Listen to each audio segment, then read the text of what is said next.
Hi. A couple of videos back, I talked about some of my suspicions regarding the QB kit from Nland Keys based on what I had seen in their Discord as well as Z Frontier.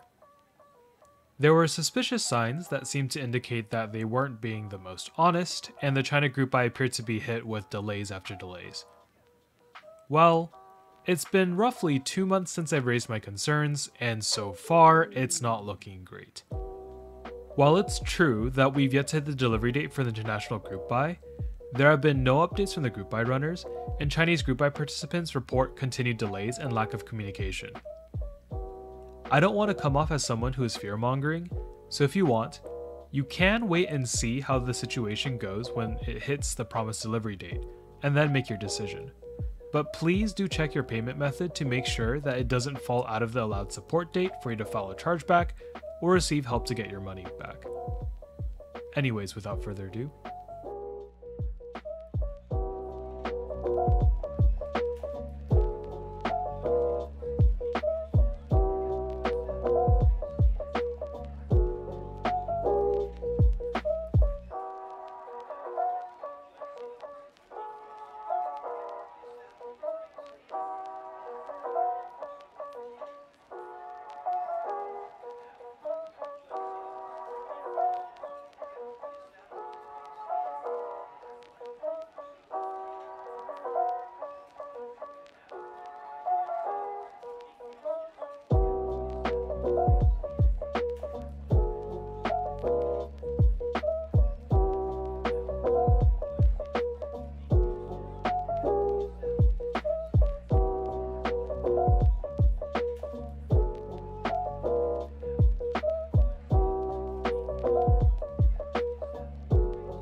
The QK80 is back yet again, though with some more design changes to make the board feel fresh.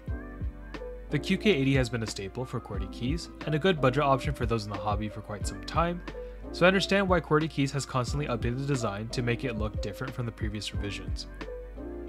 I do appreciate that they're putting the effort to do so, but I must admit that I do feel like some of their recent boards feel a little over-designed. We've seen a lot of boards from China get more quirky and complicated, being very reminiscent of Matrix Labs' design language. While they certainly make a board look more unique, as I've said repeatedly in the past, I am someone who appreciates cleaner designs and meaningful elements based on theme. As a result, I'm probably not going to be buying a QK80 Mark II, not only because it's not my style, but I also do have earlier revisions which I prefer. However, if you are someone who does like the newer designs, or are someone newer to the keyboard hobby, the QK80 is a full package with keycaps and switches, and offers great features at a great price. If you're someone new and not sure where to start, I think that it's a great keyboard to buy since you'll get a fully functioning keyboard that is easy to tinker with if you decide to go a little deeper in the hobby. Speaking of clean designs, Machina has brought back the Orbit for an R2, so if you missed out on the first round, this is your chance to finally get your hands on one. There were some minor changes for R2, but the keyboard has stayed largely the same, with the designer ensuring that there would be full compatibility with R1 parts, which is really cool. Pricing may seem more expensive on the surface, as it now starts at $399, but if you compare it to the R1 prices, you'll realize that the prices are actually the same, and it's just that the $349 anodized aluminum top and bottom case option is now gone.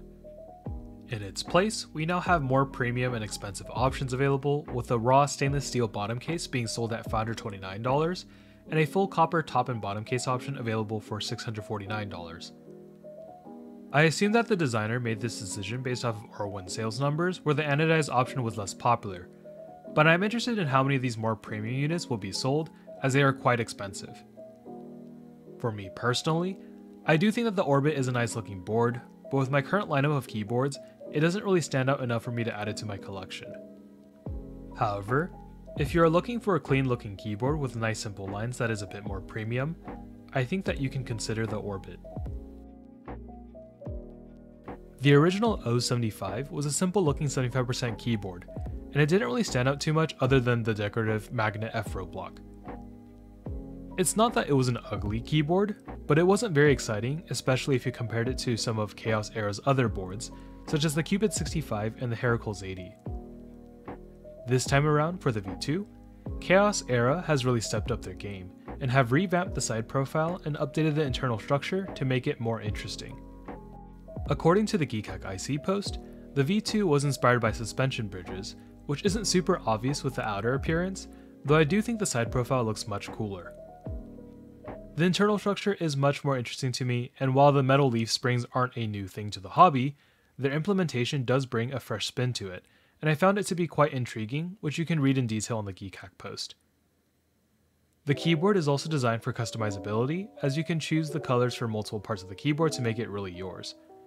Chaos Era has built a configuration site where you can play around with the different colors, and I made sure to add it to the document linked in the description below. Unfortunately, there won't be wireless connectivity for this round, which isn't a big deal to me, but I know it might be a deal breaker for some, especially for those looking for a clean wireless setup. At $249, the Eau75 sits around the lower end of mid-range for the custom keyboard hobby, though some folks may find it expensive, especially with all the budget keyboards available out there nowadays.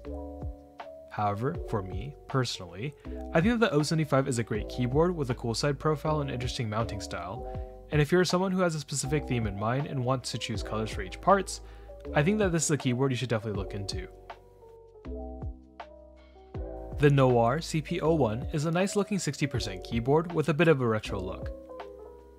While the bottom case has a simple wedge style, the top case has a strip that juts out into a Toblerone shape where the knob and indicator light sits.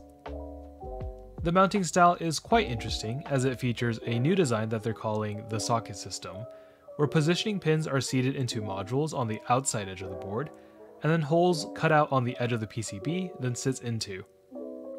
Each module can hold 2 to 5 pins so people can adjust the typing feel by adjusting the number of pins and positions. I'm really curious how the keyboard feels to type on, and I think it'd be quite interesting to experiment and see which configuration suits you the best. The Nooir CP01 is only offered in white or red, which does kind of suck, but considering the fact that the keyboard costs $499, I doubt that many people were looking to pick one up in the first place.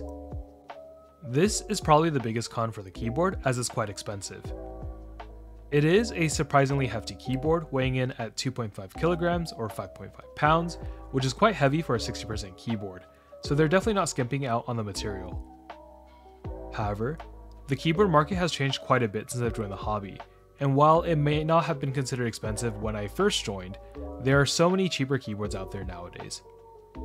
Now, admittedly, those cheaper boards do not have this mounting style, and I don't think that there's a budget board out there that has the look of the Nooir CP01. So, who is this board for? If you're someone who is interested in the new mounting style, has cash to burn, and wants something more exclusive, I think that this is a keyboard you should take a look at. But for most people, I'd probably save your money and look elsewhere.